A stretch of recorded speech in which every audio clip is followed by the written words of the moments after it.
We're live. You ready? Okay. Good evening, everybody. Today is April 20th, 2022, and this is the Oregon City Commission regular meeting, and I'm calling this meeting to order. Mr. Wiley, will you please call the roll? Commissioner Adam Marl. Here. Commissioner Frank O'Donnell. Here. Commissioner Denise McGriff. Present. Commissioner Rocky Smith. Here. And Mayor Rachel Lau Smith. Here. Will you all please join me in the flag salute? I pledge allegiance to the flag of the United States of America, to the republic for which it stands, one nation, under God, indivisible, with liberty and justice for all. All right. So we do not have any ceremonies and proclamations this evening. And I believe we have some citizen comments. You just got that in, Mr. Edgar. Paul, come on up. I think you know the drill. You have 3 minutes, your name and city of residence for the record. Thank you, Mayor and Council. Paul Edgar, Oregon City. Mayor, I just wanted to thank you for your service, what you did for our city, and for your priorities, because that speaks a great deal about who you are. And I thank you for that, and I hope that all the people realize that you didn't get paid a hell of a lot of money for what you did.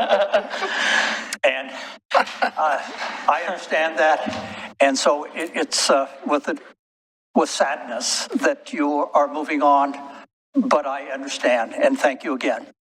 Thanks for coming, Paul. I appreciate that. And do we have any other last call? Not that I know of, no. Okay. All right. Moving on in the agenda, we have the adoption of the agenda and the consent agenda. Does anybody need to pull anything? I'd like to move approval of the consent agenda. Second. Okay, motion's been made and seconded. Mr. Wiley? Commissioner Adam Marl. Aye. Commissioner Frank O'Donnell. Aye. Commissioner Denise McGriff. Aye. Commissioner Rocky Smith. Aye. And Mayor Rachel Lau Smith. Aye. Motion passes. Right. We're moving right along. Just like that, we're at item 8A. We're on our public hearings, and I think we are ready to get started. This is a public hearing on House Bill 2001, Housing Choices Code Update. I think we'll hear a presentation from staff, and then we'll pause to open the public hearing and then pick up with any discussion. So if you have any questions, try to hold. Commissioner McGriff. Just a procedural. So is Assistant City Attorney Carrie Richter with us tonight, or is Bill with us tonight for this item? Bill. Looks like Bill. Bill's online with us tonight. Oh, yeah, I had some questions about the memo, but that can come later. Okay. All right. Hi, Christina. Yeah, thank you, Mayor, Commissioners. Christina Robertson Gardner, Senior Planner, and Elizabeth Decker with Jet Planning tonight. And we're here to go over the overview of the Planning Commission's recommendation for HB 2001, which is Legislative File 22-01. And let me figure out what screen I'm going to look at in a second. Can you all hear her? No. Can you She's a hear me? little low. Yeah, you're going to have to. Let's get this closer to my mouth. That's much better. Thank you. Okay, I'm going to do this and I'll hand it over to Elizabeth. Okay. So this evening, you'll be hearing a staff presentation by myself and Elizabeth. We also have our Planning Commission Chair, Dirk Schlagenhofer, and Mike Mitchell, who's available on Zoom, to provide you an overview of the Planning Commission process and their recommendation. I will have public comment. And then staff is looking for a direction on the Planning Commission's recommendation by the City Commission this evening, if possible, and a continuation of the hearing to May 4th for the ordinance adoption. I'm going to pass this over to Elizabeth. She has been working with many communities throughout Oregon on looking over their code to adopt HB 2001, and will provide an overview of not only the bill, but also the process Oregon City went through in our code analysis to see the code changes that are in front of you this evening. Hey, good evening, Mayor, members of the Commission, staff, and public. Thank you for being here. I am Elizabeth Decker of Portland with Jet Planning, and as Christina mentioned, here to talk to you a little bit about HB 2001. But I imagine you know the basics. Passed by the legislature in 2019, which coincidentally was the same year Oregon City adopted the Equitable Housing Policy Code updates that addressed many of the similar themes. So, you know, middle housing is really in the zeitgeist right now. And we got direction both locally at Oregon City as well as from the state. So we're You back. might want to move the mic over closer to your face since you still are wearing a face mask. I know it doesn't want to come out of that hole, but yeah, there you go. Don't break it, Christina. Jeez. All right, how's that? Have we broken the chambers yet? Good. Way better, yes. Great, thanks. Thank you. Yeah, thanks for the real check being live. This is my first in-person hearing since 2 years, so nice to be here with you all. So the related measure that the legislature passed in 2021 is SB 458 to help fully implement the middle housing choices under HB 2001 by allowing a new land division option. We'll talk through that. Oregon City is twice affected by the proposed code, both because it qualifies as a large city with a population over 25,000 people and as a metro area city. So Oregon City is tasked under HB 2001 with fully implementing all parts of the bill. With that comes an implementation deadline of June 30th, or else a model code developed at the state level would apply. So that's why we are all here tonight. So brief overview of the middle housing types. These are examples from around the region, but you might see some in your tours and, you know, daily life in Oregon City as well. You've got your duplexes, triplexes, quadplexes, townhouses, and cottage clusters is what we are talking about under the umbrella of middle housing. And for these housing types, as a large city and a metro area city, the code updates we're looking to accomplish for Oregon City is to allow duplexes on every lot and parcel where a single family detached home is permitted. And for Oregon City, that means all of the low and medium density zones from R10 through R3.5. We're also looking to permit triplexes, quadplexes, townhouses, and cottage clusters in zones where single-family detached is permitted, and that really comes down to what the lot size is. It's the same zones in the low and medium, but slightly different lot sizes. And a companion piece then is to permit division of those lots into the individual middle housing units to facilitate home ownership. And there are two tools that have been developed at the state level.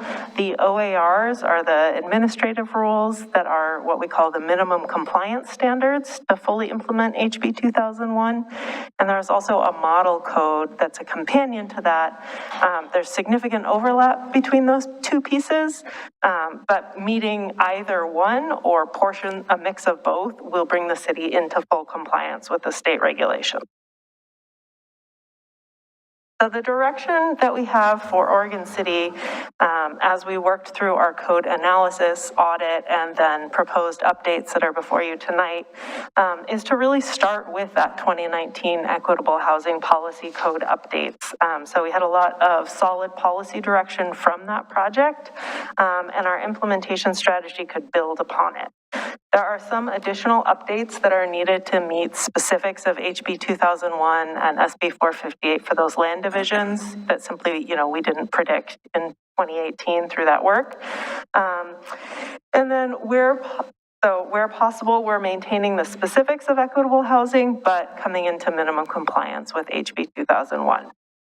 And this adds up to a relatively narrow focus for the code updates in front of you. You know, despite the hundreds of pages of code in your packet, we did our best to keep it as narrowly focused and targeted to meet that June 30th deadline as possible.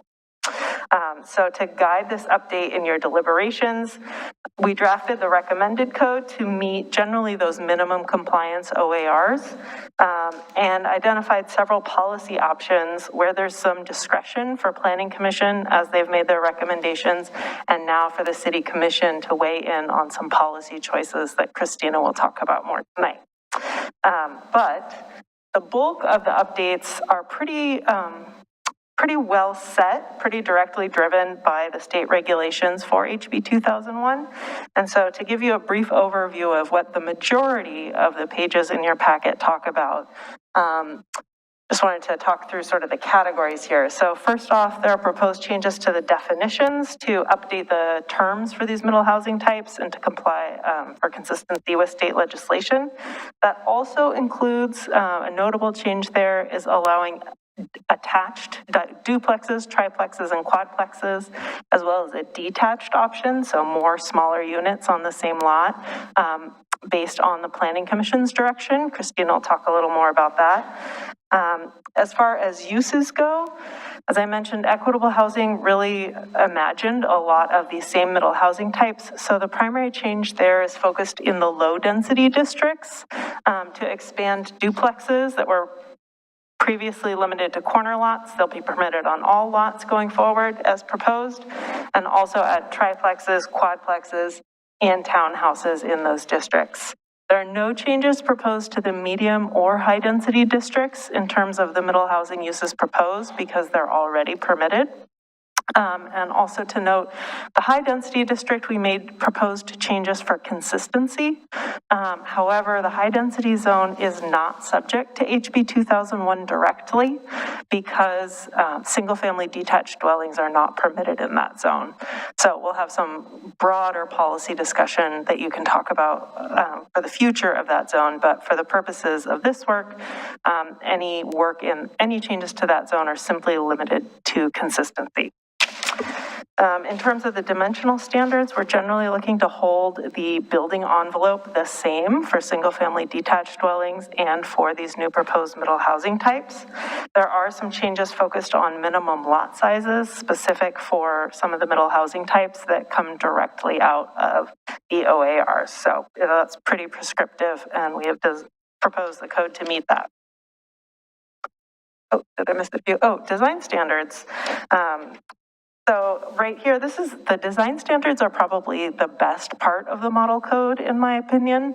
And so the proposed updates marry the direction of the Equitable Housing Code with pieces of the model code where there is clearer and more objective language proposed that has been vetted by the state through this HB 2001 implementation process. So any standards that don't either apply to single-family detached dwellings or come from the model code really cannot be applied to middle housing through HB 2001. So we tailored the design standards to address those topics.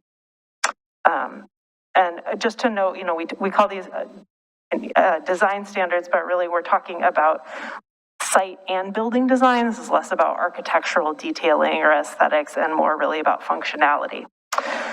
When we get to density, middle housing is generally exempt from maximum densities in the low and medium zones, which is not to say that those housing types are unlimited.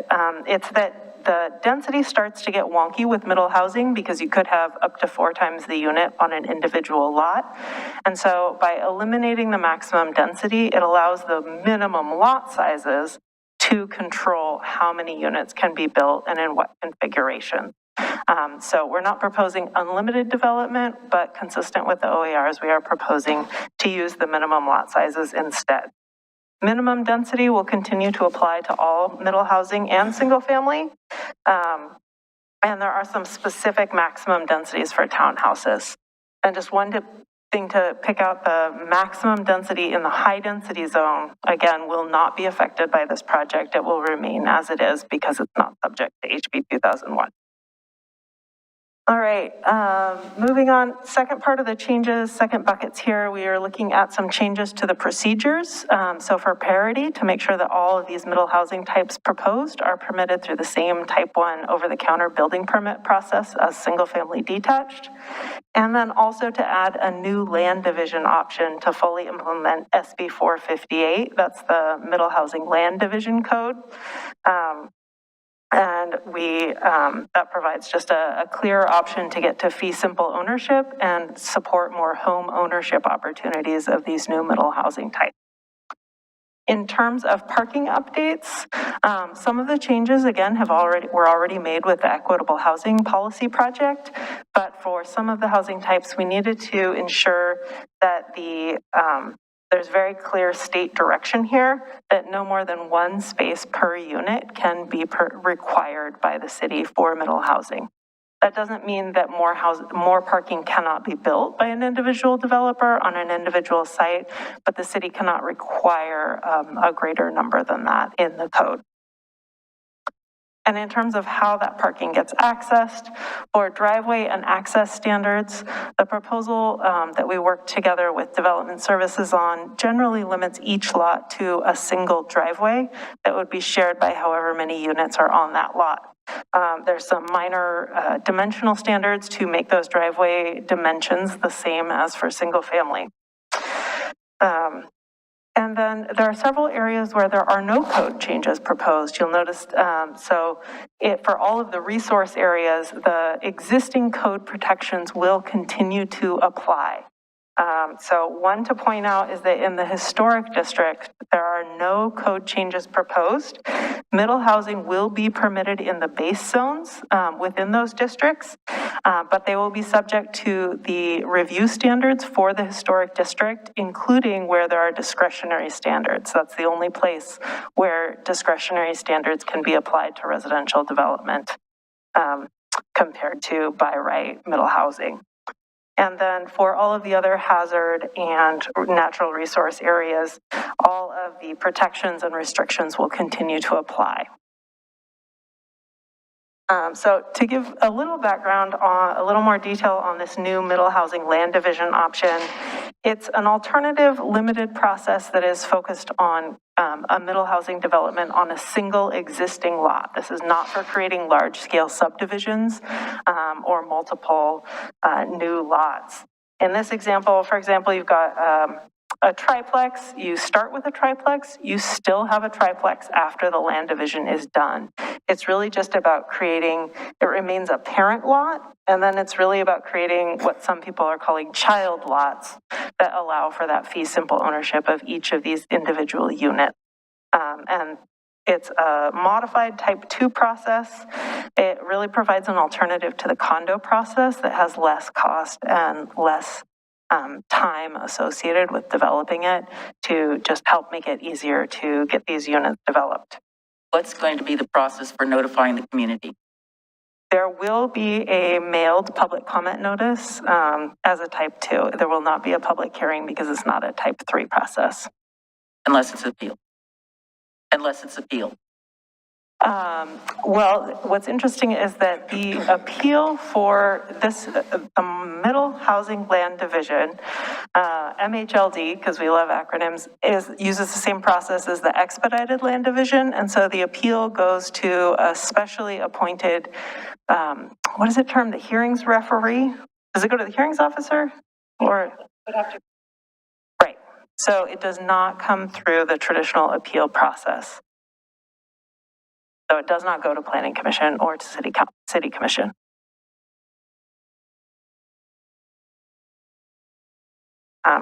And then just the last piece to note about this parent-child lot relationship is that that relationship will continue in perpetuity and be recorded on the deed.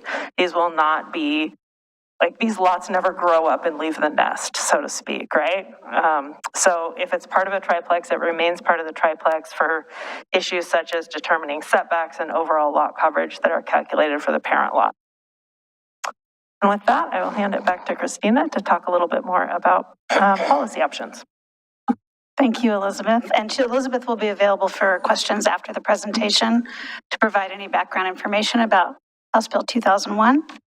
What is included in this legislative packet you have in front of you? When we were going through the review process, we really realized that this really is a two-step process for Oregon City. Step one is, what are the items that the city needs to address to meet the June 30th deadline, be compliant with the OARs, the model code, and put Oregon City in a place where we can, starting July 1, use our code to review middle housing rather than forced to use the model code.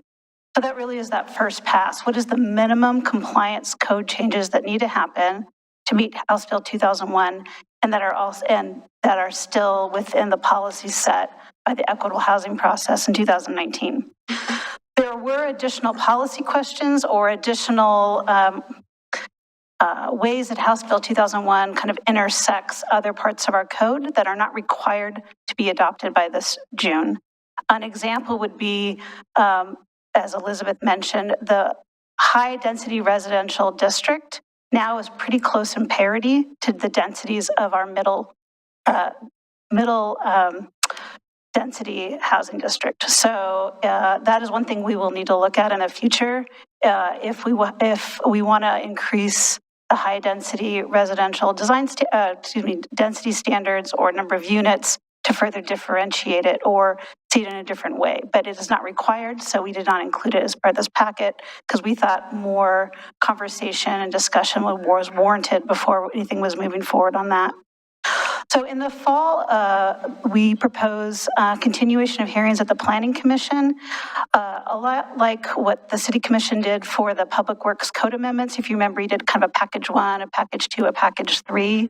We're recommending package 1 be the minimum compliance standards for meeting House Bill 2001. And then this legislative file, LEG 22-1, will be continued to look at package 2 and will be sent back down to the Planning Commission to start looking at those policy questions in the fall.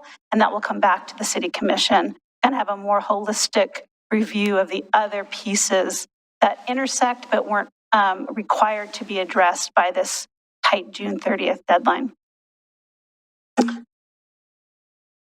One thing that's been asked by many people as part of this process, and I wanted to reiterate, House Bill 2001, as well as our Equitable Housing Project, prohibited the creation of new covenants, conditions, and restrictions that prohibited middle housing to be built. However, if you have a lot that was created, and those are private restrictions that are still legal.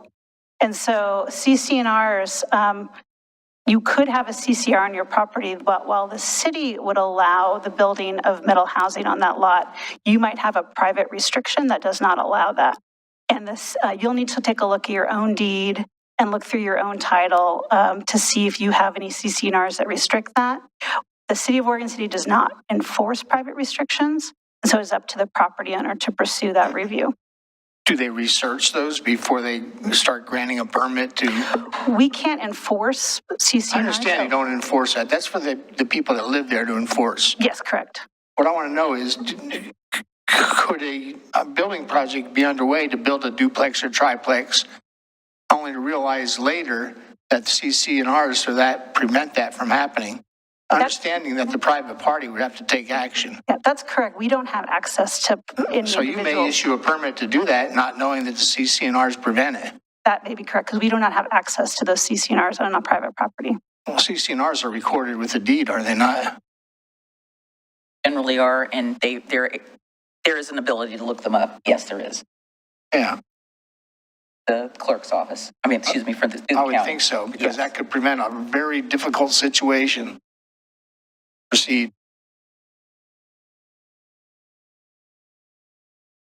Hang on, Christina. Mr. Kabizman has raised his hand. Sure.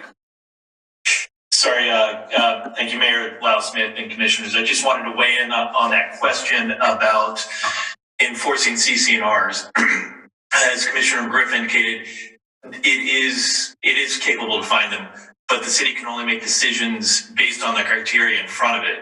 And if our criteria don't say not otherwise prohibited, we may not be able to make that decision. Certainly the neighbors would be aware of those, but the city may not have the ability to make a decision to prevent it, and they'd have to enforce it in circuit court rather than at the planning process. Can you not see a situation where someone proceeds with trying to build a duplex or triplex, maybe even tears down an existing single-family residence, only to have the neighbor at a later date bring in the CC&R objection and take them to court?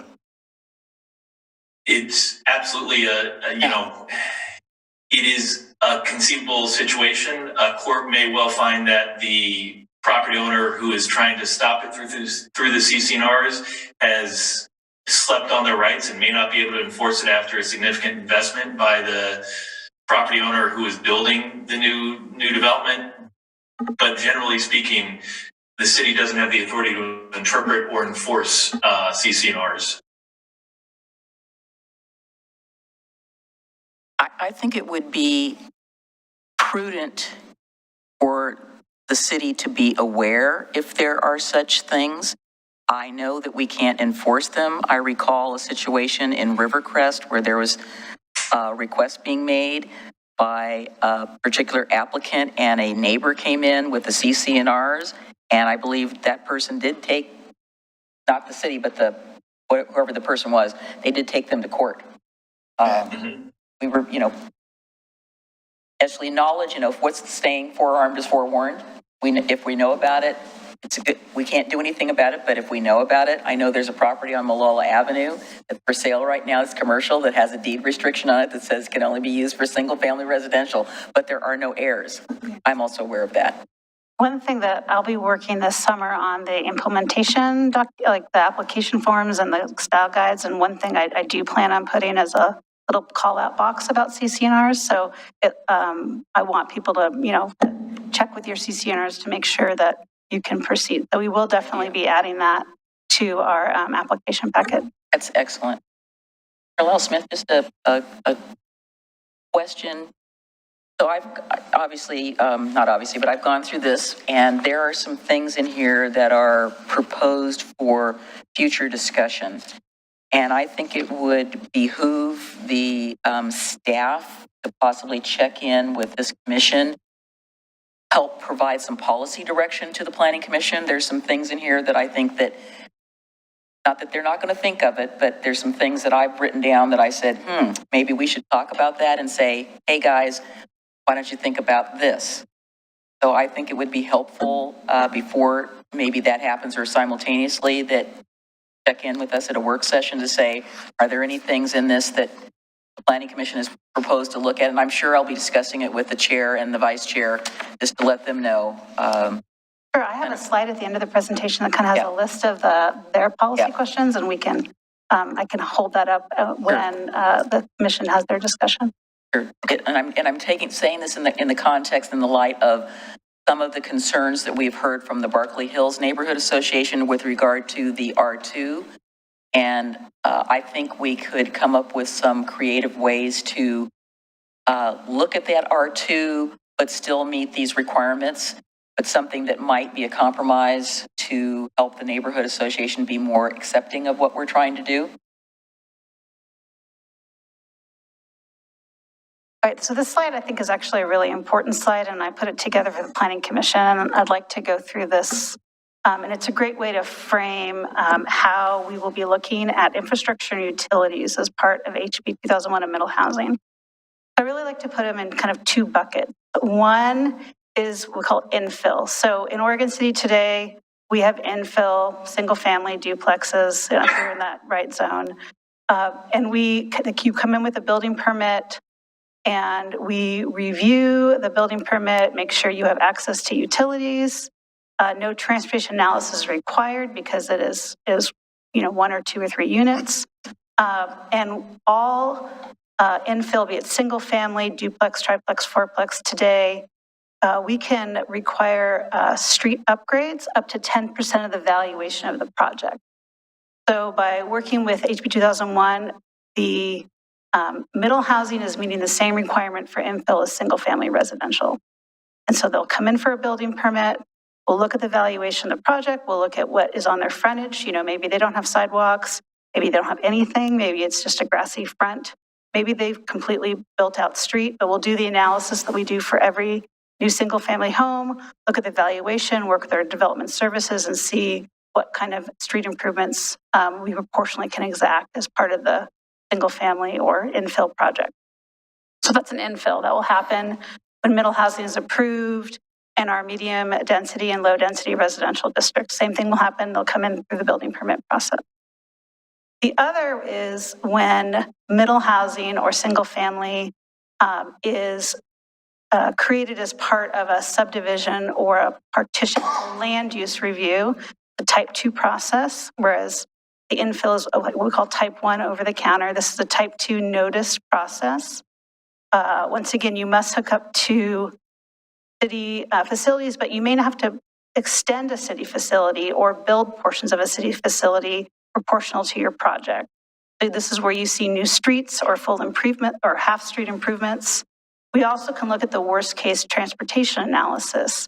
So if you have a 50 lot subdivision, we can start looking at how does middle housing on that subdivision affect the capacity of the roads, and we can place conditions of approval on that if there are operational standards that aren't met if you include middle housing in that analysis. So really, the key thing is by treating middle housing the same as single family, we have these two ways of looking at the impact. One is an infill project, an individual lot, an individual project, and the other is a subdivision project where we can do that higher analysis and look at proportionality and do more exactions and potentially put conditions that limit the amount of middle housing on a individual subdivision if performance standards aren't met, specifically in transportation. So this code package that's in front of you really came out of a lot of inputs. The inputs that Elizabeth mentioned was the House Bill 2001, the bill itself, and Senate Bill 458, that's the Middle Housing Land Division. Division 46 of the Oregon Administrative Rules, the OAR, that laid out the minimum compliance standard. And if you want to read the OARs and you haven't read them yet, in your packet under the agenda, we have an additional links exhibit. And inside that is a PDF that has links to a lot of these additional resources. And you'll have links to both the House and Senate bill and the OARs and the model code. Elizabeth provided a code audit, which is also in your exhibit, which looked at the House bill and OARs and cross-referenced our code and identified where the areas we were already meeting House Bill 2001, where were areas that we weren't meeting it, but there was kind of very prescriptive changes, and then where were there some areas where there was a little bit of some choices. And so that if you have any questions about that, you can go into that exhibit with the code audit. So out of that comes the Redline Packet. You see the policy questions we asked the Planning Commission along with staff comments. There's 2 surveys that we sent out to the community. One was in the fall, that was in the utility bill, and then a follow-up question in January. So the results of those 2 surveys are in your packet, as well as focus group interviews, both from nonprofit and for-profit developers. And those are available to the Planning Commission and their review package. So the Planning Commission gave staff direction at their March 28th meeting on a number of policy topics. They had really 3 options that they provided to staff, and they were choose the compliance option and do not revisit this fall. The other one was to choose the compliance option, but let's revisit this fall and maybe talk about it more holistically. We don't want to make the changes right now, but there may be a place to have that conversation in the fall. To choose to include the alternative policy option in this round of code updates and not revisit in the fall. So in your packet, you have an overview, a little 2-page policy tracker, and that tracked both the policy question, the compliance option, the alternate option, what the Planning Commission gave direction on, and if they wanted to revisit it or not. And in the far right column is how, if any code changes were made. On the code Redline Packet in your agenda, you'll see areas highlighted in green on the front page, and those are the sections that were changed by the Planning Commission's recommendation. So you can click on those chapters and you'll see in green, those are only the greens are the changes that were made based on the Planning Commission's policy direction. So I'm going to go over real quickly the 7 odd policy questions and what the Planning Commission directed. So the first question was, Does the Planning Commission want to provide the minimum compliance option to keep the middle housing and geohazard areas, to keep our existing code language? It says if you are in a steep slope area or a geologic hazard, historic landslide, or the buffer, that you are reduced to 2 units per acre. And the Planning Commission recommended that we keep our existing code, and therefore any area that's subject in the geologic hazard for reduced density is not allowed to take advantage of middle housing. So that would be keeping the existing city code. The next question was the townhouse maximum density. The OARs provide a range that communities can choose for the maximum density for townhomes. And the Planning Commission chose the lowest of those options, and that was the compliance option of the range. It was 17.5 units per acre, and they did not want to revisit this item in the fall. So they chose the lowest of the maximum density options. The next question was duplex, triplex, and quadplex configurations. There was a question if the Planning Commission wanted to look at allowing an opportunity for some or all of the middle housing to be allowed as detached units. And the Planning Commission chose the alternative option, which was to allow all configurations, duplex, triplex, and quadplex, to be allowed as attached or detached units, or a combination thereof. And they felt that that was a way to promote the retention of existing homes on a lot. And they did not wish to revisit this question in the fall. The next one, these are kind of 2 twin ones that are coming up. Duplex lot coverage in medium density zones. The Planning Commission chose the compliance option, which is using the same lot coverage as single family detached dwellings. They wish to revisit this item in the fall, but at this time they wanted to keep the existing option, which is duplexes must meet the same lot coverage as single family, and not give a incentive at this time.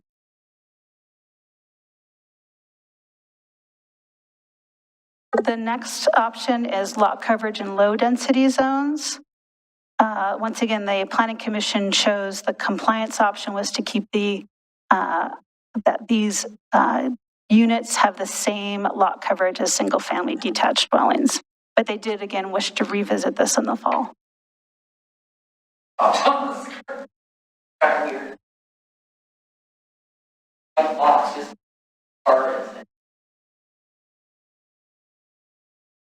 I don't know.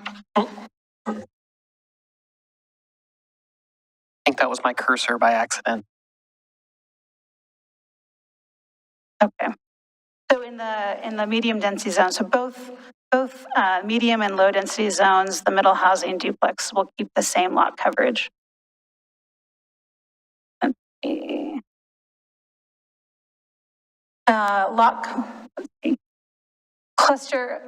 Cottage clusters on-street parking credits. The Planning Commission chose the compliance option of maintaining the minimum requirement of 1 off-street parking space per cottage, with no reductions for available on-street parking spaces, and they do not wish to visit this item in the fall. So they went for the most conservative option, which is meeting the state standards but not allowing opportunities to use on-street parking credit.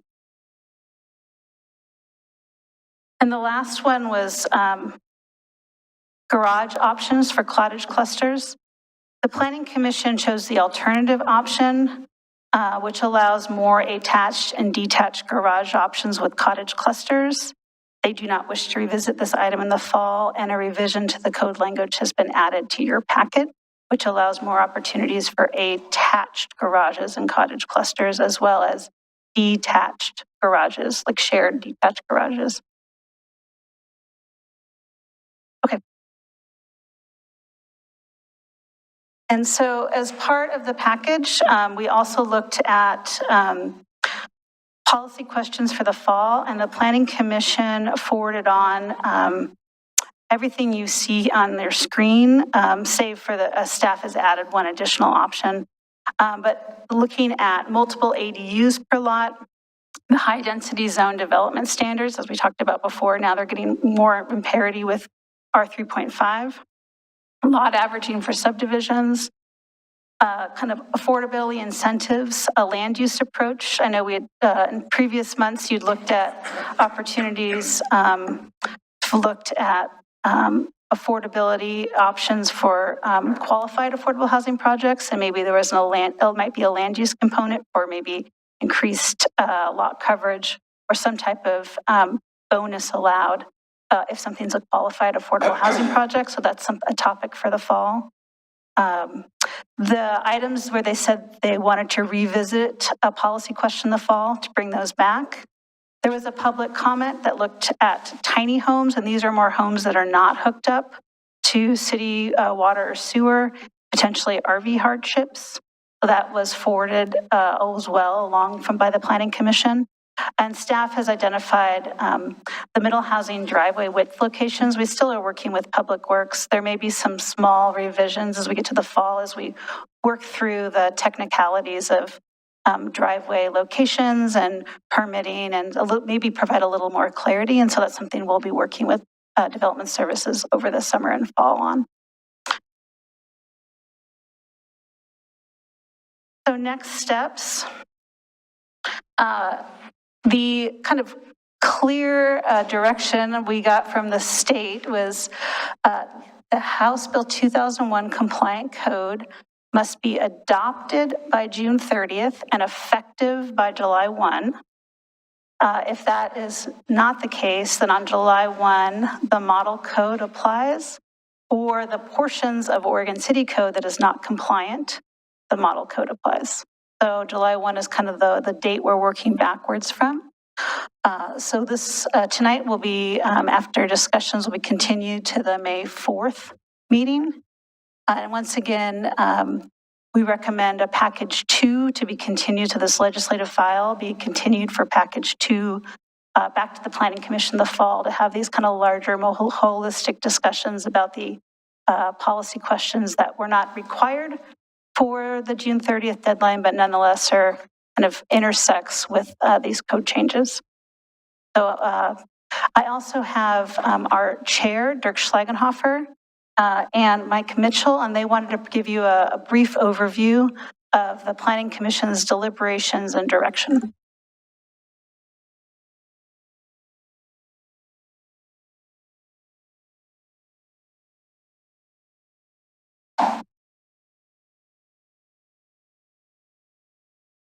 Yeah, could be. Good evening. Dirk Schlagenhofer, Oregon City, and also Chair of the Oregon City Planning Commission. This is new. Good evening, Mayor, Commissioners.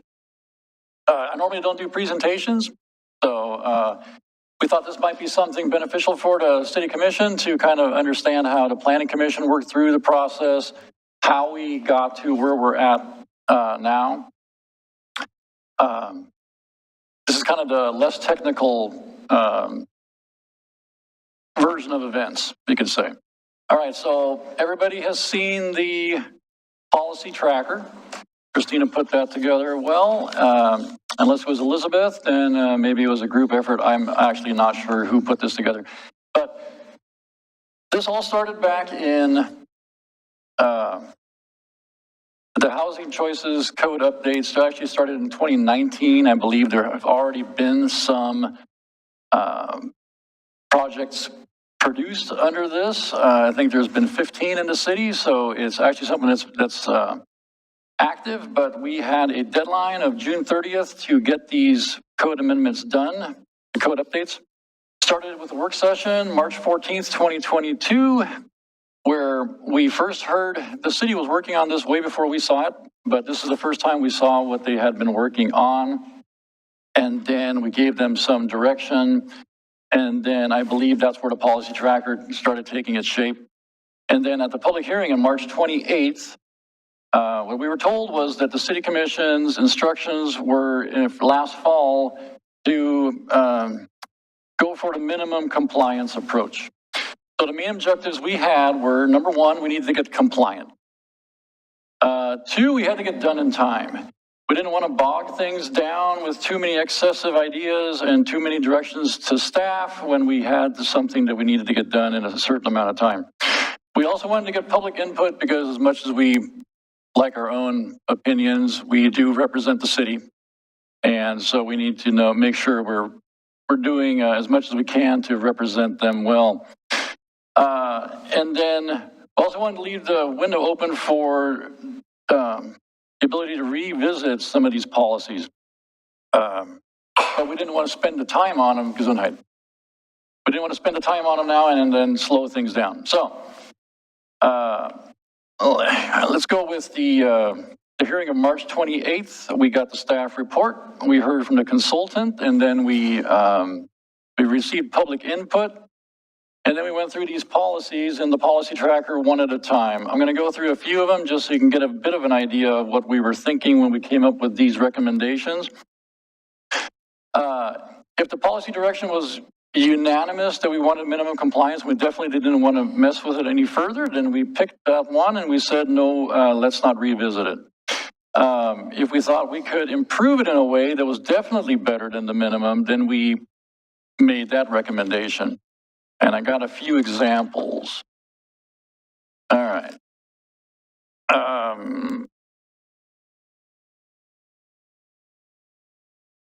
Find the first one. Okay. As far as the detached duplexes, I think it was almost a unanimous recommendation that as far as being a homeowner, if you own the whole thing, you own all the walls, and you've got, even if it's a 2-foot, side yard, it feels more like a house than if you're buying part of a big box and you're sharing a wall and you've got someone on the other side of the wall. So that was a pretty easy one. We thought that being detached was definitely an asset as far as being a homeowner. Another example was the garages for the cottage clusters. We figured if someone wants a garage instead of a yard, he gets the car off the street. If that's what they want, if that's what we can give them, and we can exempt that from the gross floor area limitations, then we've figured we'll leave that up to the developer. Another example that involved public input was adding ADUs and duplexes to the MUC zoning, and we did that out of fairness to those property owners. Because just because they're in a different zoning, they have a property with a house, there's not too many of them. So it was a fairness reason on that policy. And then the final example was setting townhome densities to the lowest density. There was a public comment we had, and it was from a lady, and she lived in an older part of the city that didn't have a lot of garages, and a lot of people didn't even have driveways. So all those people had to park in the street.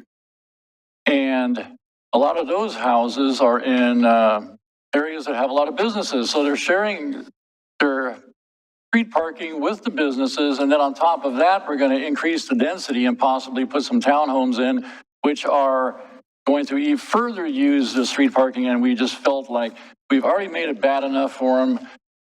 We didn't want to make it any worse.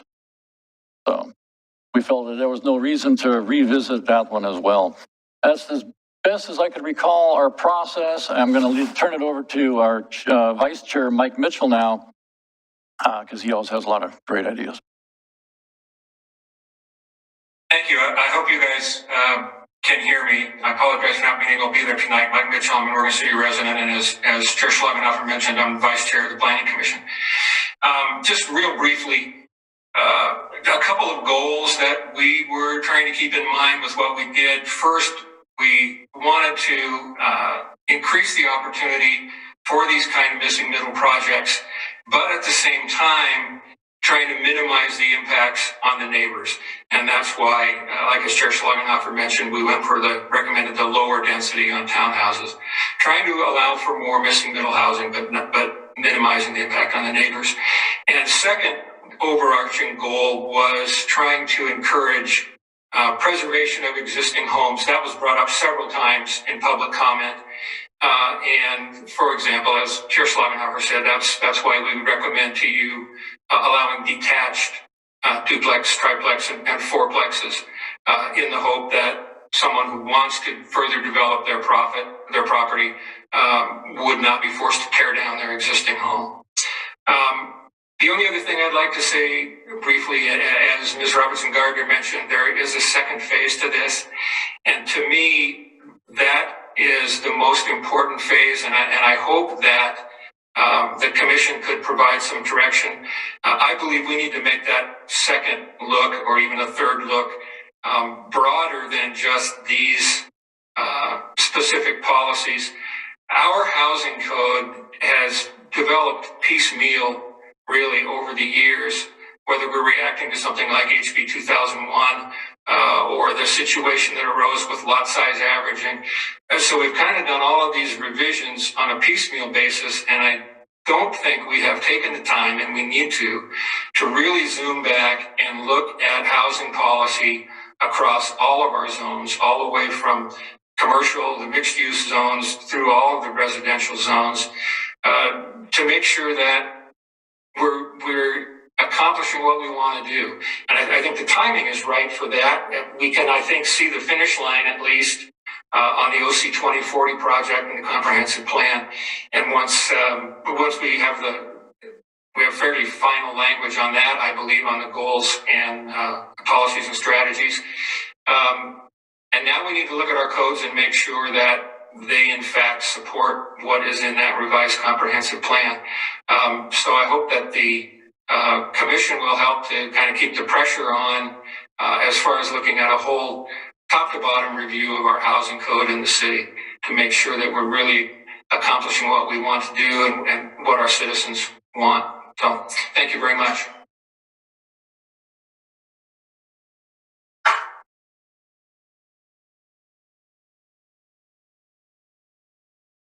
Thank you, Mr. Mitchell and Mr. Schlagenhofer. Can I add one more thing? Sure. Okay. I don't know if it matters, but as far as the public input we received, it was overwhelmingly positive. So I don't know if it was a matter of public outreach, but the people seemed to understand that what we were doing, we were basically forced to do. It wasn't something that we came up with, we weren't all fans of it. Yeah, I mean, they were disappointed, but they weren't as disappointed as they are with some of our other decisions. So it was nice. I think we all can sympathize with that statement. So, yeah, I get it. All right. So at this time, Christina, you should probably stay because we're going to have some questions, I'm sure. But I would like to open the public hearing. Do we have any public comment on this item? No. Okay. All right. So I will turn to the commission for questions. I know I have two items, but I know Commissioner McGriff, you have some questions. I think we have maybe the same item. So you want to kick it off? More than likely we do. I'm not going to use your wonderful chart because it wasn't as descriptive as the memo. So I'm going to refer to the memo because it was easier for me to make notes on it. So I think I would agree to a great deal of specificity with my colleagues, Mr. Schlagenhofer and Mr. Mitchell. I too feel the same way with regard to making sure that these housing policies and things that we're adopting that we, as you aptly stated, had to adopt, work well with the comp plan. I know that in looking at our comprehensive goals that we just went over at our last meeting, there are a lot of things in there regarding livability. And I think if that's one thing I've heard through this process from our community is that livability is very, very key to our community, not only with the small town feel, the friendliness, all of that. It has to do with how people are living, how they communicate with each other, whether the neighborhood is walkable or not. So you both are spot on with regard to making those things align. Where I have my first question here is on page 2 of the memo, is down since they're not numbered, so where it's in bold letters where it says duplex lot coverage. And the recommendation here was revisiting this. I think for right now, I support the compliance option primarily because, as you so aptly stated, Mr. Schlagenhofer, that the way that you heard it from the public was about these things being kind of on top of each other. We can have certain amounts of density without, as you say, having the two walls together. We have some nice options that we have out on South End Road that have seemed to work very well, but I think I agree with the original compliance option of using the same lot coverage, and I probably don't want to revisit that, but that's just me. The next one has to do with page 3, where I asked the question about garage options.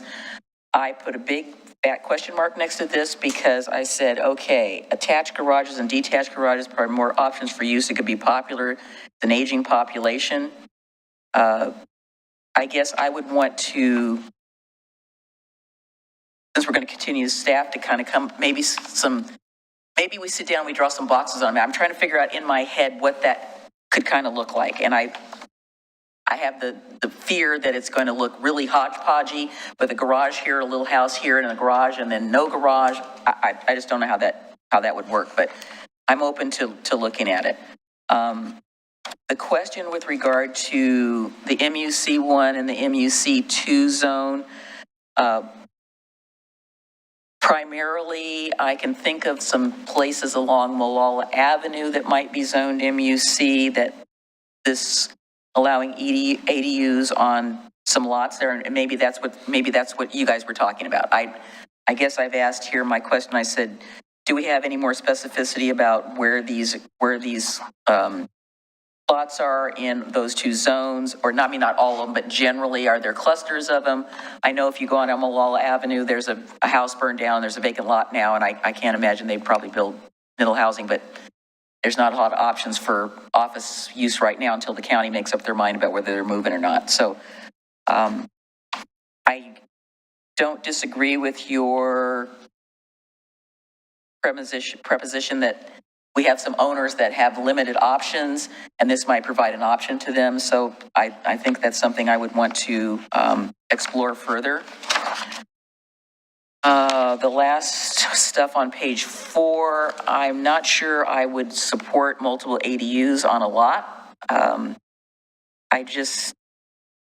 I apologize for going for the worst case scenario because, I try to look at it from that standpoint of what's the worst thing that could possibly happen, as opposed to look, in terms of planning and zoning.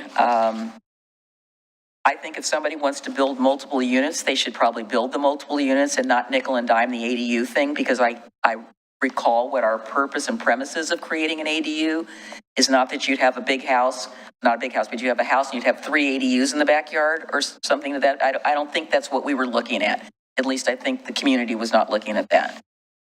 The high density zone development standards, I think that, as I was saying earlier, that we've got some constrained areas in the Berkeley Hills neighborhood that maybe where a straight, sort of what I call the rectangular multiple family dwelling might not work, but maybe a cluster housing option might work better in those areas that have constraints. And that's something that we maybe ought to look at to see if that is an option, in terms of maybe taking a lot as an example that's of some size and say, okay, could we overlay a cluster development? Not that it would be that one, but just to see if something like that could possibly work, which might also preserve some of the environmental issues, storm drainage, geotech, those sort of things, by leaving those areas open for open space rather than somebody trying to get an exemption to build on them, even though we've got some standards in place.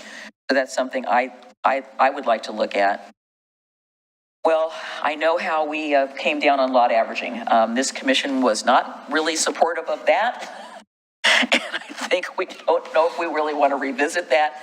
Got pretty, I see nodding heads of no, we don't want to look at that.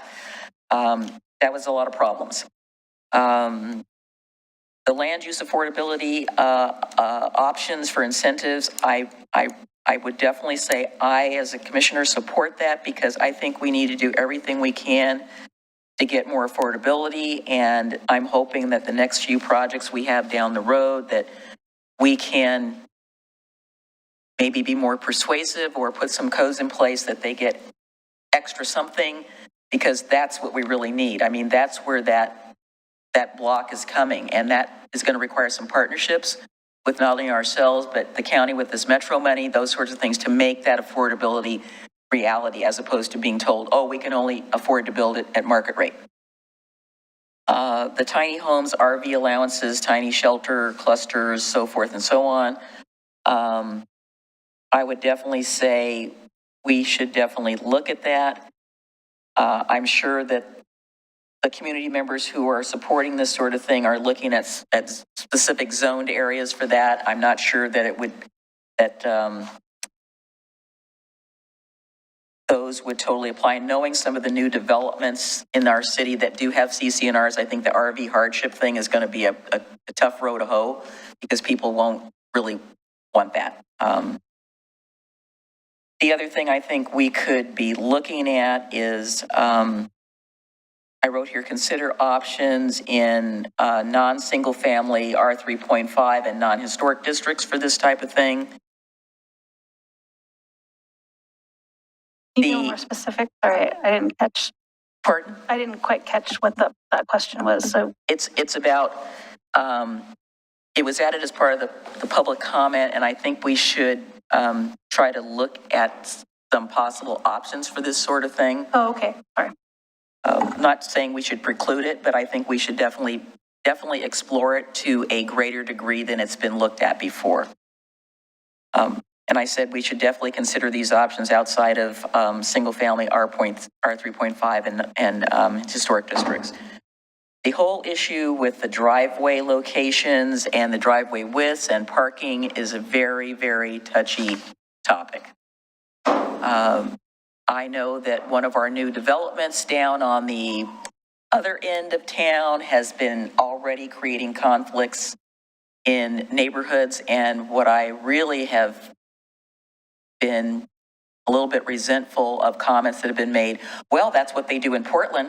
And I go, well, that's fine and dandy, but I don't think we want to encourage and support that, particularly in the older neighborhoods where, as was pointed out, there are, no driveways, there are no garages, there is just street parking, period. So I like the idea that the cluster development options are not going to get credit for street parking. I think if they're going to park, they need to be parking on their site. So that's something I think we need to look at very carefully about driveways. We want to try to minimize parking, but let's face it, we've got areas of Oregon City that really your best option is, if you can afford a car, that's how you're going to get around because of our topography. It's just, we're only walkable in certain places. If you want to stay in Rivercrest, it's super walkable. But if you want to go from Rivercrest to Park Place, well, that's just not an option, even with our new shuttle. I wish that we could make that happen and be more car free, but we've got geography and geology keeping us in check. So those are just the things that I saw that I wanted to bring to your attention. Thank you. All right. Christina, do you have any follow-up? Well, just to clarify, I wrote all your comments down, but I didn't see anything where you disagreed with one of the planning commissions other than the revisit or visit. I didn't see anything you... Yeah, what I did on page 2 was I have okay, ups, no. And then on page 3, I have okay, big question mark, maybe, and then we need to look at this on the stuff I mentioned. Page 4, I have lots of questions. So primarily, yes, I agreed with their direction except for the duplex lot coverage, the garage options, and the discussion about the R2. Okay, so the right now the code language for the lot coverage is the minimum compliance. You just disagree about revisiting in the fall. Yeah, I don't think, okay. I'm not interested in revisiting it. Yeah. I just want to make sure and then the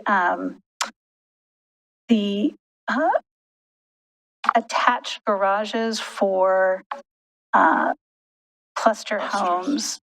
offline, I can reach out with Aquila myself. Sure, to we can, lay yeah, out yeah, some- I'd like to understand that further.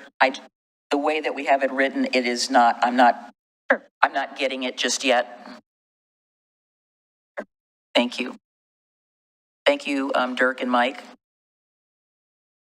So Christina, just to be clear, how much information are you trying to get tonight? Just that there's any particular item that we need to talk about more at the next hearing, or? I think one thing I'd really like to get, is there a policy item that you disagree with the Planning Commission?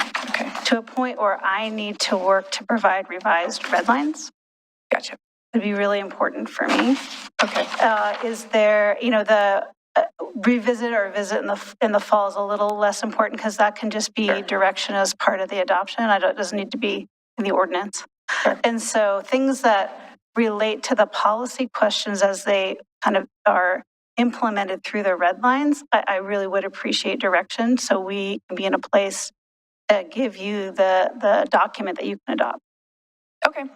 I'll just say the garage one was the one I thought probably I would, if I were going to be here, I would want more discussion on. I had a hard time understanding. I agree with Commissioner Griff. That one was kind of hard to put together without more discussion. The only other thing, otherwise I agree with the Planning Commission. I think they did a great job. I agree with all of them.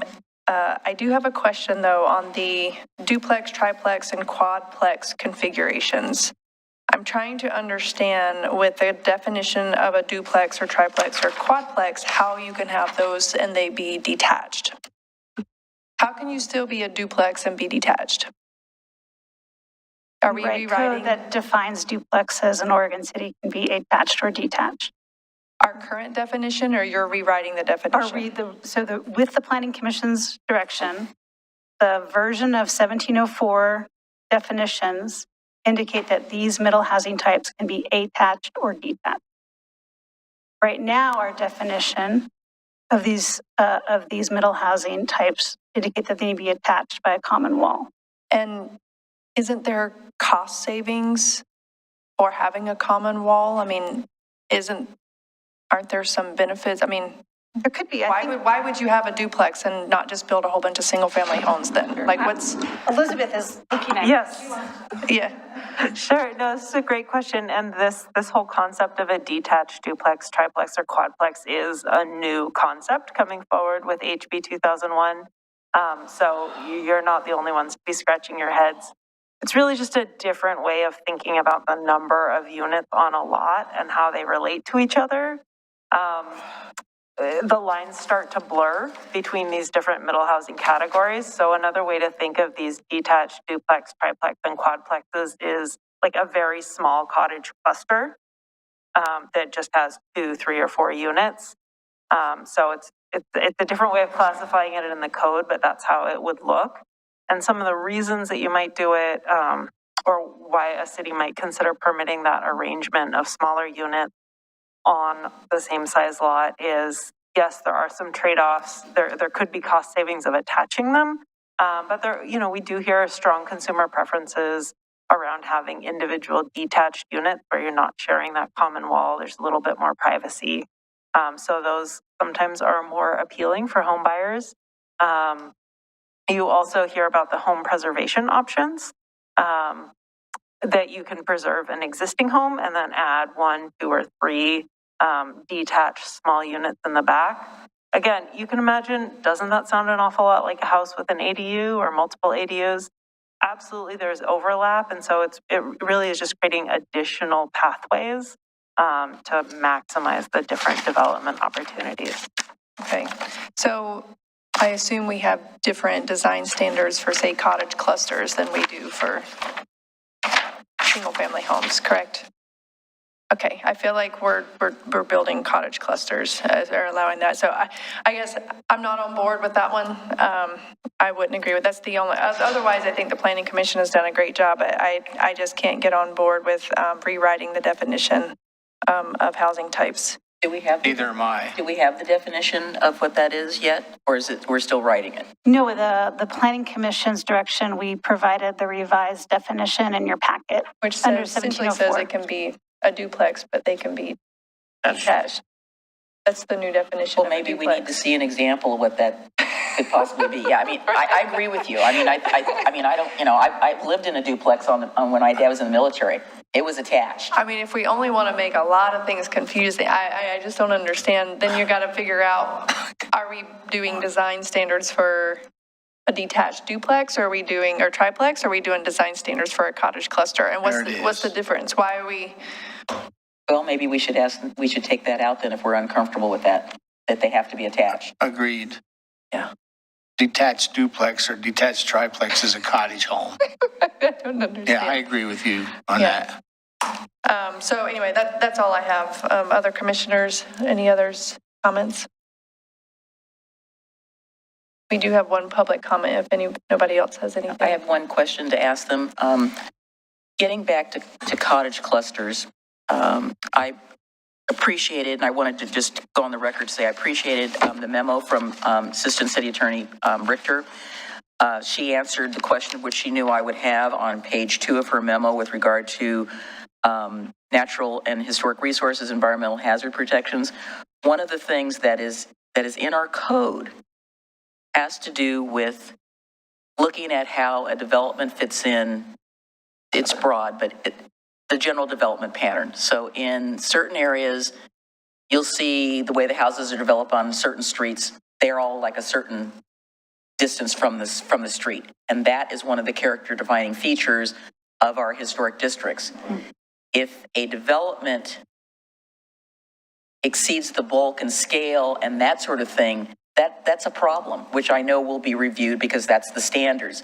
So I don't want anybody to be under the illusion that those things are not important, because they are, because that's what makes the district. And infill is an important part of that, but the infill it can't be the square with the round peg trying to go into it. It's got to be a square peg going into a square peg so that it all works and it looks decent. And I know we struggled with the development that's over on 8th Street about how to make that work after that building burned down.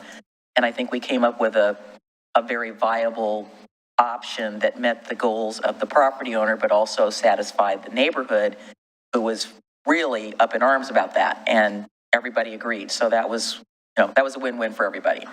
So it's that sort of thing that I'm keeping in mind when I'm looking at that. But I think that there are definitely suitable places where we have where I think a cottage cluster, like I said, South End Road concept plan, I can just see that as, Trimble Creek, some of those areas down there could be definitely workable because you get amenities with cottage clusters. So I agree with you on that definition. Okay.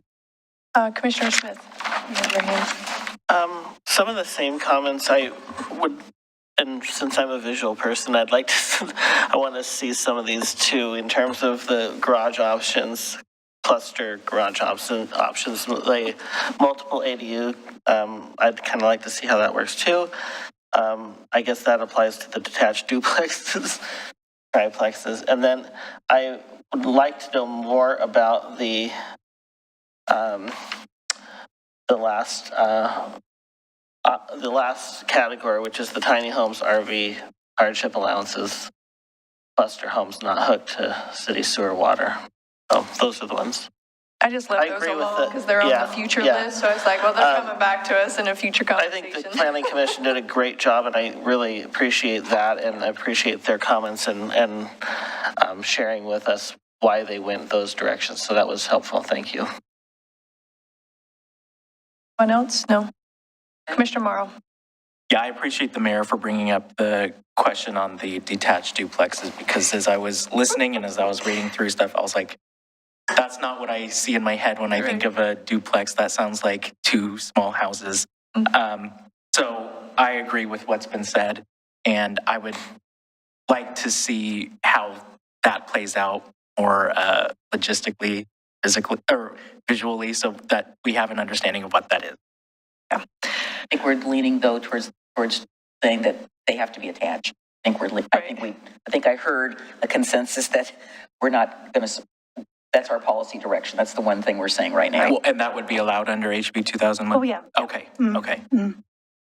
I could just, one other sort of middle of the road option that you could consider, given that Planning Commission's direction was about preserving existing homes, is the attached plexes must be permitted under HB 2001.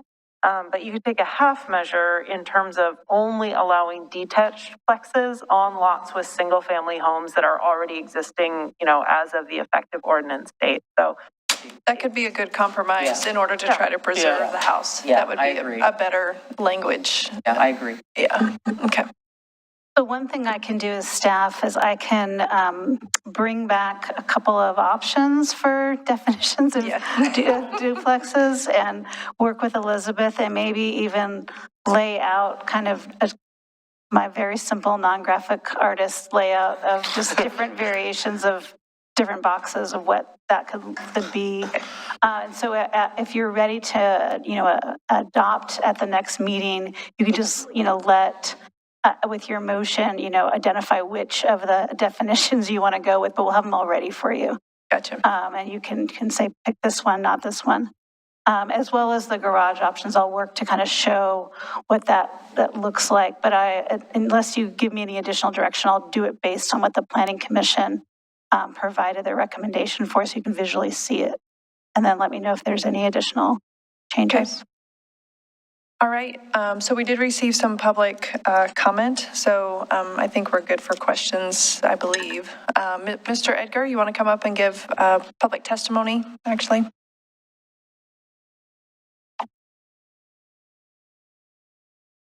Make sure that the little green light is turned on your microphone.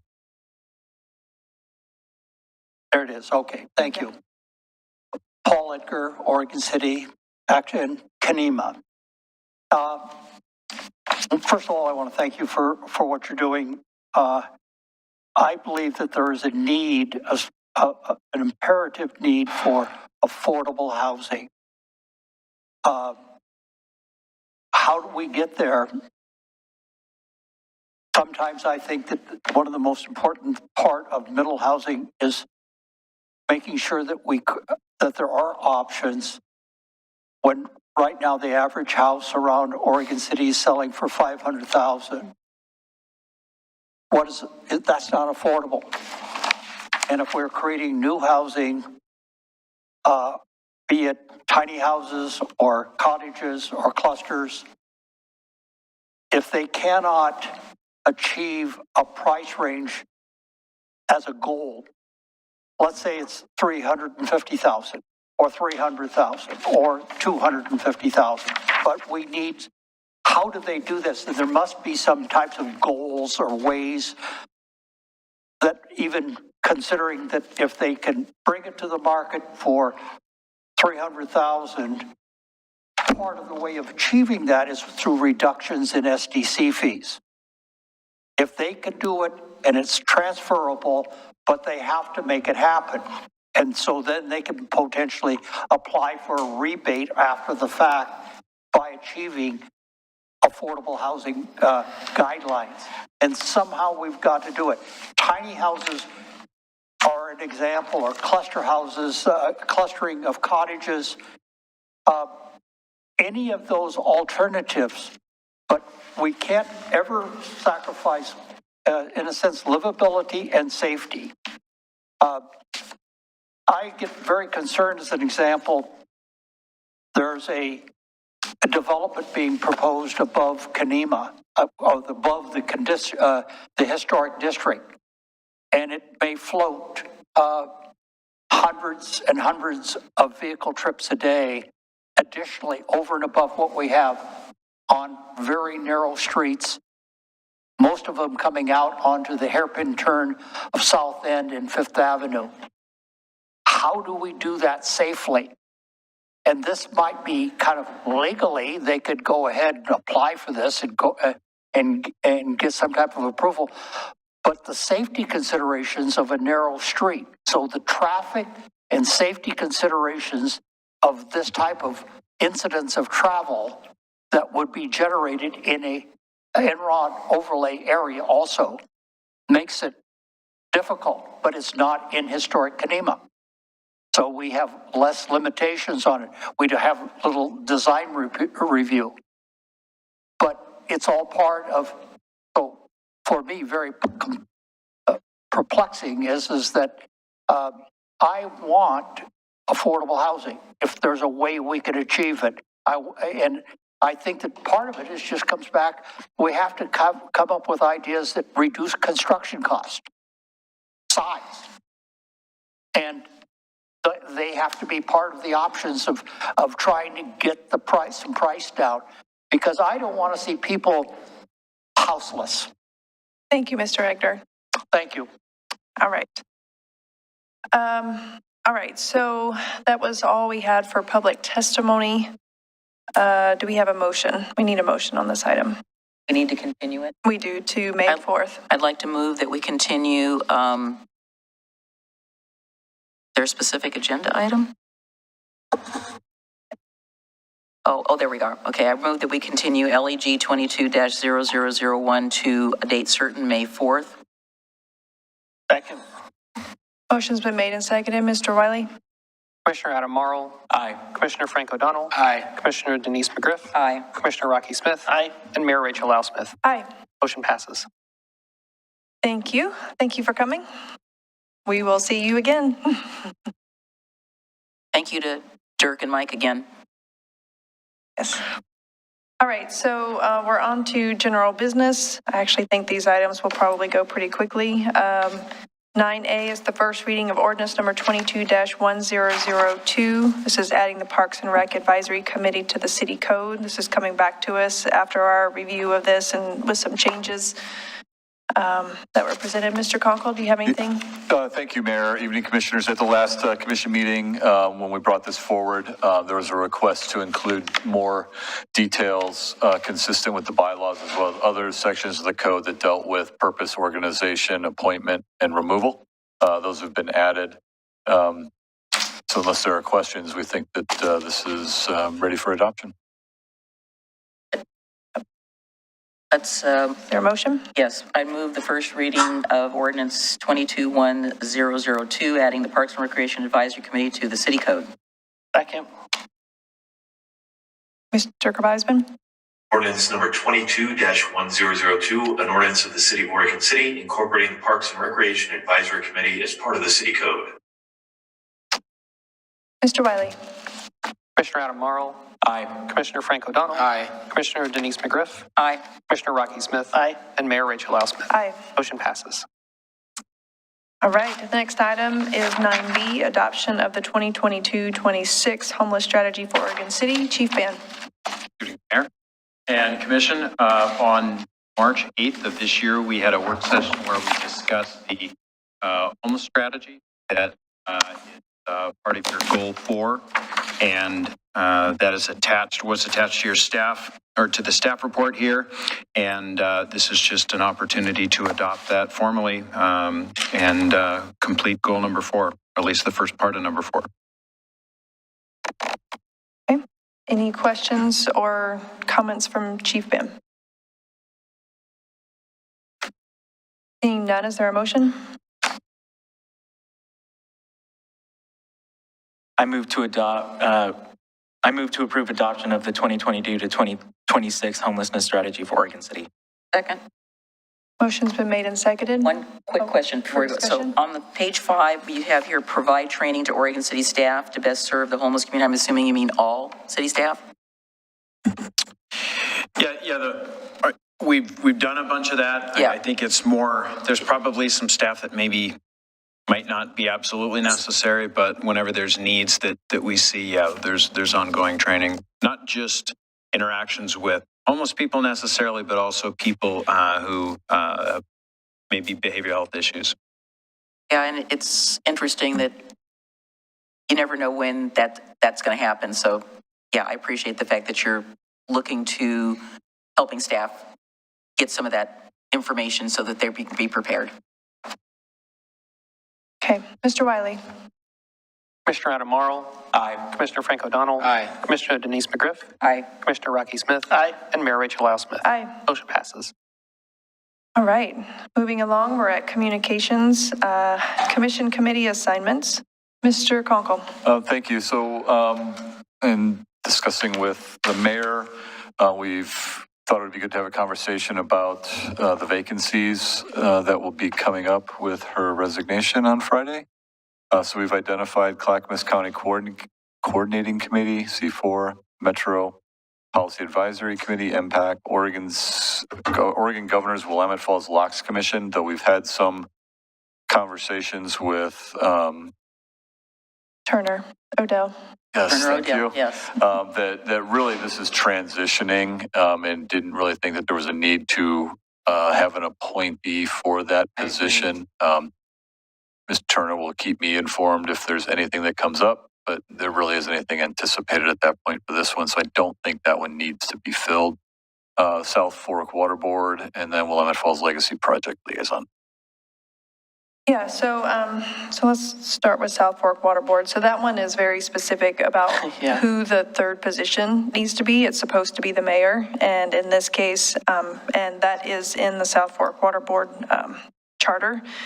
So that is not a negotiable option. So in that case, Commission President Denise McGriff would, filling in for mayoral duties, would need to fill that role for South Fork Water Board. I'll look to my other South Fork Water Board members. I believe that's your recollection as well, correct? That's the rule. That's the rules. Leaving me to their mercy, as you know that. These two down there. Yes. So that removes that item from the list, and It'll be fine. yeah. And as Tony said, we did confer, I reached out to Turner Odell today about the Locks Commission, just to confirm the commission's sunsetting in a couple of months. You will probably never make it through a governor appointment process that fast anyway. And it's the whole thing is for our role, and that is closing down. So we really don't see a need to put anybody through that process. We did not get anybody from our jurisdiction get appointed to the authority, did we? The authority. I mean, I ran through the list as I heard from Sandy Carter, and I don't think there's anybody from Morgan City, which seems to me a little odd, considering that it has a direct effect on us, and to me, with our coordination with the city of West Lynn on all the other things that we're working with them on, that seems like a little bit of an oversight. But there's probably a good way we can be involved. I think Commissioner Smith would like to relinquish his role on the West Advisory Board if we're looking at doing some trading around.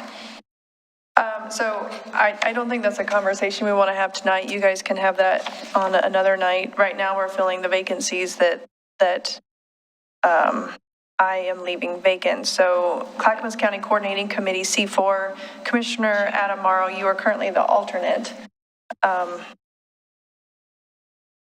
Are you wanting to continue in that role? Just to be clear, that the C4 meets on the first Thursday of every month, beginning at 6:30 or 6:45 p.m. till like 8:30 p.m. Unless there's somebody else who is interested in that, I would be happy to. I would love you to be happy to. Yeah. So I had mentioned already to Trent at the county that you were the alternate, and that there was probably a good chance you would step into that. And I don't know if anybody wants to be Adam's alternate in case he can't make it. We've been going with one person. I think, that might be something for us to consider. That day is like of the week of non-city meetings, that is the worst day for me. Yeah, it's usually going to fall directly the day after our first city commission meeting of the week, of the month, of every month. So we always meet the first Wednesday, they always meet the first Thursday. So you're going to have two back-to-back evening meetings. So the Impact Metro Policy Advisory Committee, they are meeting once a month. Generally, it is the third Wednesday of the month, third or fourth. They do have a meeting next week. They meet from 5 to 7 p.m. It is still virtual, all virtual. Commissioner McGriff, you are currently the alternate. I discussed that with the, with Metro staff, and I believe they told me that it is on the 4th I think it's the 4th. Wednesday. Yeah. Because I said I that's right. 'Cause it's can't do next it on the week. 3rd Wednesday. Yeah, it's next week. Yeah, Is the next one. 27th. The one that's not on this list is the C4 subcommittee. And that is essentially C4 members who are the subcommittee are those C4 members who are part of Metro. So it's the subsection of C4. C4 is all of Clackamas County. This would be just the Metro folks, and it ties really well to impact, to the Metro Policy Advisory Team. A lot of the things that are covered, you know, because it's Metro-centric when you're talking about the C4 subcommittee.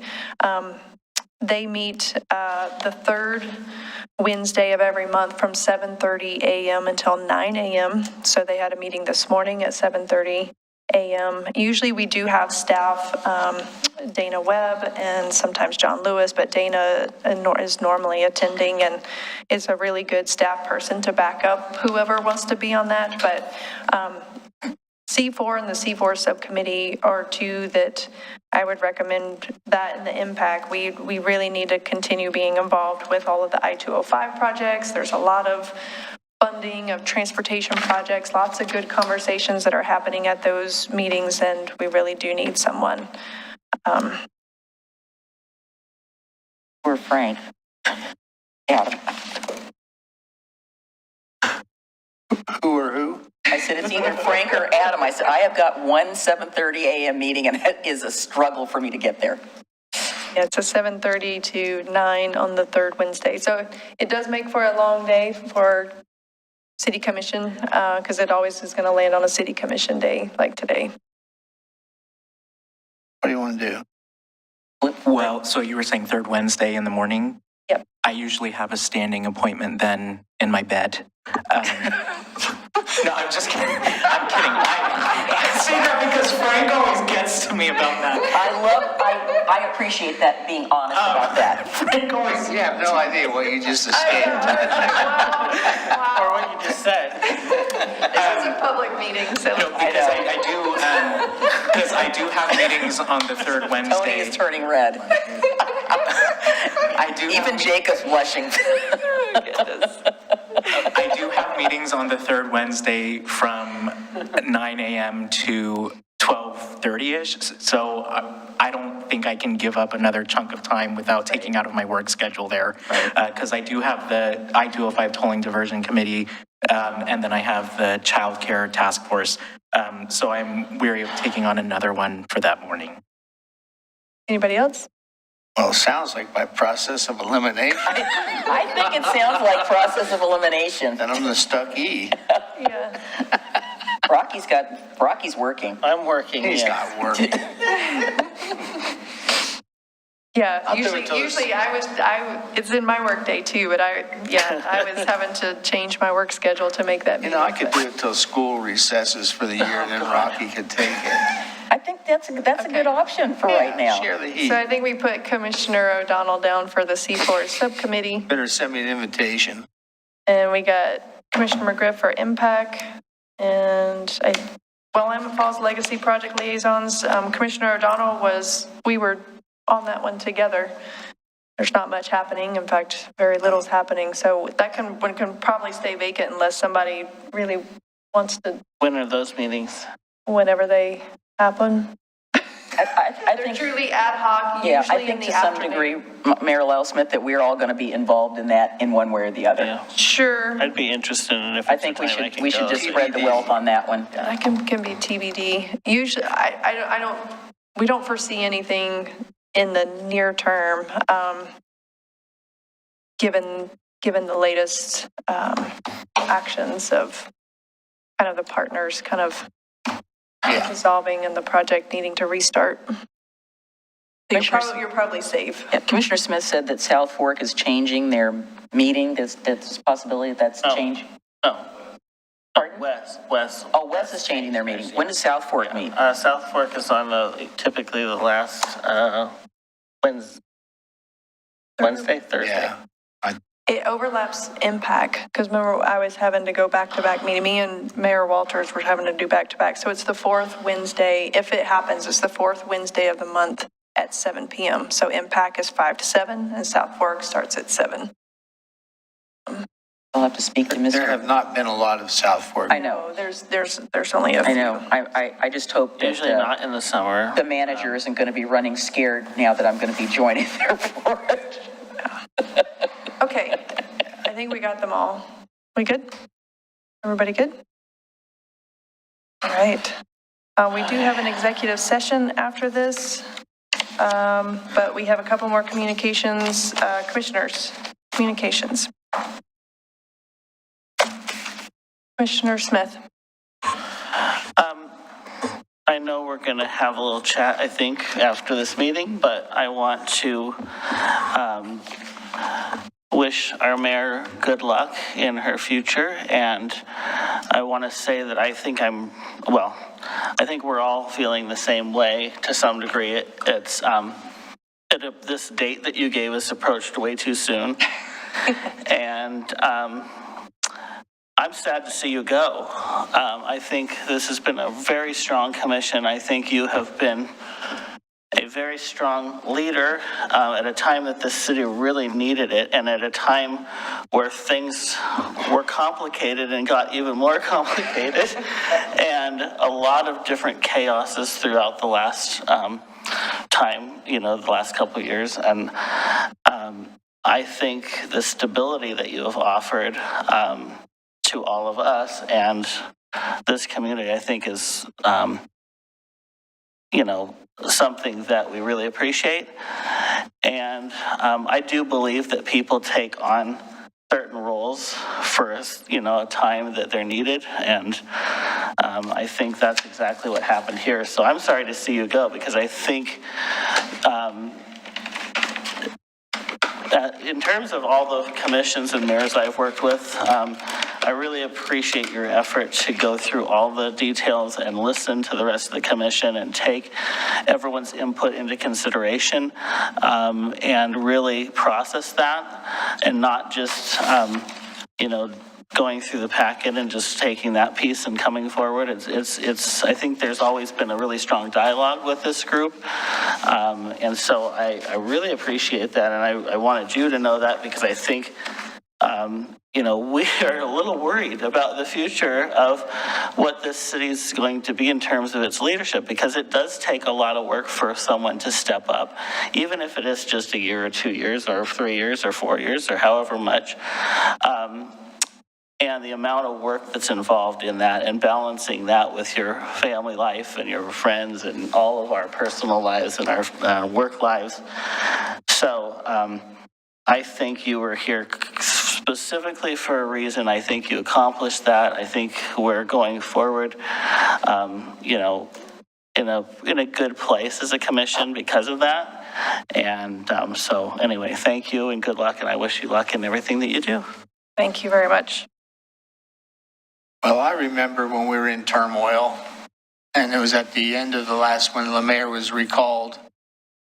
And I laid back and I watched all the candidates, and I'll tell you what, the one we got, and I endorsed her at the time.